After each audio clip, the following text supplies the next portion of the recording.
Здравейте! Днес остана малко време в обедната почивка да прегледаме личния ми дек, който отказа преди един месец. Това е доста стара, руска техника, Маяк 233, който е закупен може би преди 30 години, даже 35, с една от първите ми заплати, която съм получил.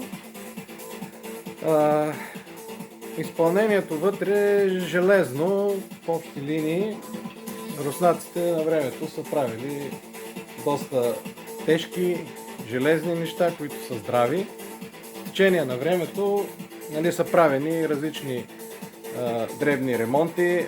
Главата е сменена с сендастова, която е по-устойчива. Сменяни са два пъти ремъци, тон валяк също и са правени някои дребни други профилактики. Това е минималното, което може да се направи за 30 години, но преди месец някъде започна да не може да се командва механиката. Механиката тук е изпълнена с електромагнити, които са захранени от захранващия блок посредством постоянно напрежение. Тези електромагнити на механиката, това е основният електромагнит, има и два други, които са вътре. Те командват лентодвижещия механизъм и предават движението ляво-дясно, нагоре-надолу. Това нещо минава през бутончетата за управление и една платка, която командва тези магнити. В случая се оказа, че е съхнал един електролитен кондензатор, който е доста стар, обемист. Замених го с по-нов модел, ето този тук. И също така на предусилвателната платка, където постъпва сигнала от главата, подмених електролитите с български, които имам в изобилие. Те са подходящи в случая за нискочастотни приложения. Другото, което е с голямо очудване, установих, че при предишни отваряния, когато съм сменял ремъка, в едно пликче съм заделил още един ремък и нов тон валяк и тези неща съм ги мушнал вътре.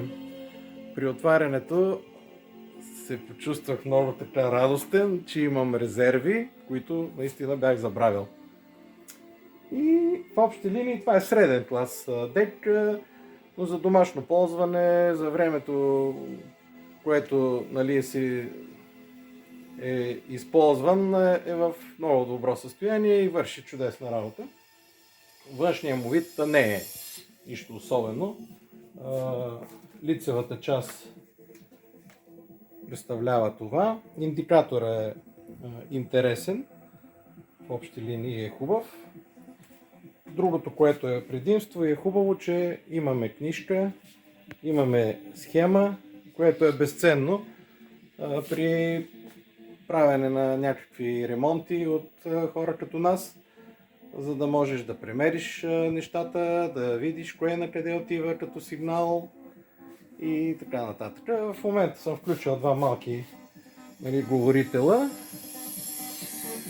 Той има вградени две стъпала, 2 по 4,5 вата. Принципно вкъщи не го използвам с тези стъпала, използвам го с външен усилвател амфитон, 2 по 35 вата. Но малките стъпала са удачни за някакво по-малко помещение, където може да се включат направо две тон колонки. И това е в общи линии. Сега ще го затвориме и до вечера се връща в музикалния кът на домашната обстановка с касетите, които пазим от преди години. Това е от мене. Приятен ден!